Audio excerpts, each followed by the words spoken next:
सबसे पहला सवाल जो मैं आपसे लेना चाहूंगी वो यही, भारत में 21 करोड़ लोग माइग्रेन से परेशान हैं, ऐसा कई सारी रिपोर्ट्स दावा करती हैं।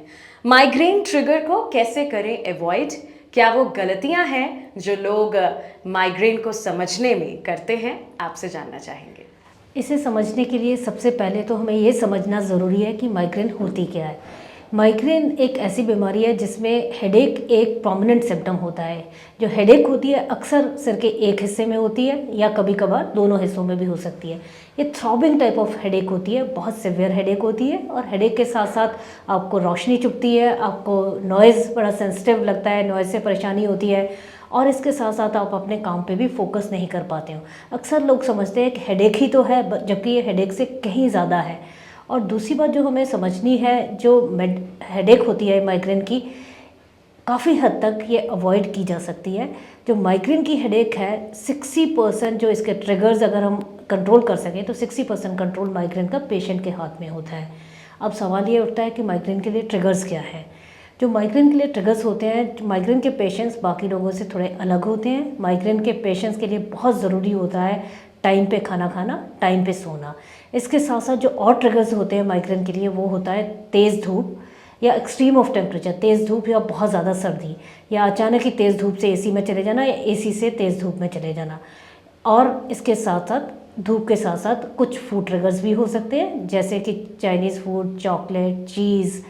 ये जो फूड ट्रिगर्स है ये वेरी करते हैं पेशेंट टू पेशेंट। किसी एक पेशेंट में अगर एक फूड ट्रिगर करता है माइग्रेन, दूसरे पेशेंट में दूसरा कर सकता है। तो ज़रूरी नहीं है अगर एक पेशेंट में उड़द की दाल से माइग्रेन होती है, दूसरे पेशेंट में भी उड़द की दाल से ही हो, और किसी में राजमा से हो सकती है, किसी में सिट्रस फ्रूट्स लाइक ऑरेंज से हो सकती है। तो एक माइग्रेन के पेशेंट को अपने ट्रिगर्स आइडेंटिफाई करने पड़ते हैं और ये माइग्रेन का पेशेंट खुद ही कर सकता है और आपको उन ट्रिगर्स को अवॉइड करना है। और इसके साथ साथ माइग्रेन के पेशेंट के लिए एक बहुत ही ज़रूरी होता है एक हेल्दी लाइफस्टाइल रखना, टाइम पे सोना, टाइम पे उठना और डेली एक्सरसाइज करना। अगर योगा और मेडिटेशन भी कर सकें ये बहुत ही बेहतर है एक माइग्रेन के पेशेंट्स के लिए।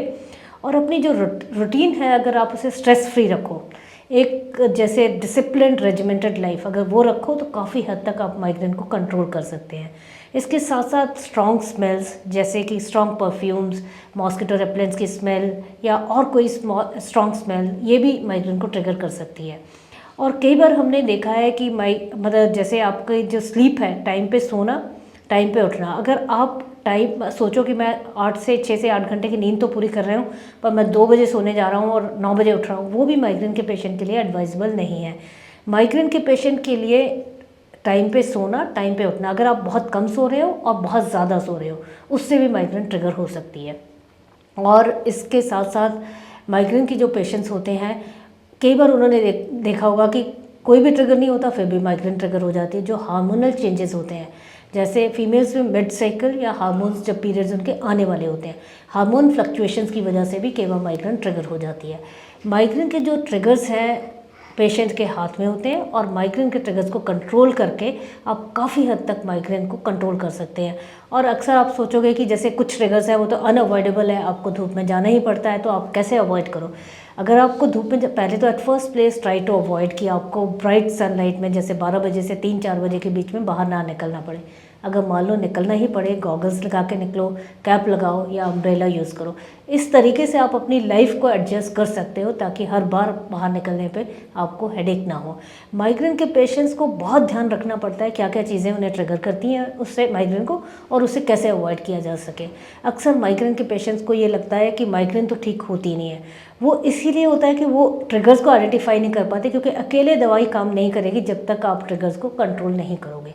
40% कंट्रोल डॉक्टर के हाथ में है, बट 60% कंट्रोल पेशेंट के खुद अपने हाथ में होता है। एग्जैक्टली। सो माइग्रेन को हम कैसे ट्रीट कर सकते हैं? ये आपने एक बहुत ही अच्छा सवाल पूछा है। माइग्रेन के पेशेंट्स अक्सर उनके मन में ये मिथ होता है कि माइग्रेन एक बार हो गई तो वो ट्रीटेबल नहीं है। ऐसा बिल्कुल भी नहीं है। माइग्रेन के पेशेंट्स का 2 तरह से इलाज होता है, एक होता है अबॉर्टिव ट्रीटमेंट और एक होता है प्रिवेंटिव ट्रीटमेंट। जो अबॉर्टिव ट्रीटमेंट होता है वो ऐसे होता है कि जैसे आपको हेडेक हुई और आपने उसी वक्त वो ट्रीटमेंट लिया और अटैक अबॉर्ट हो गया।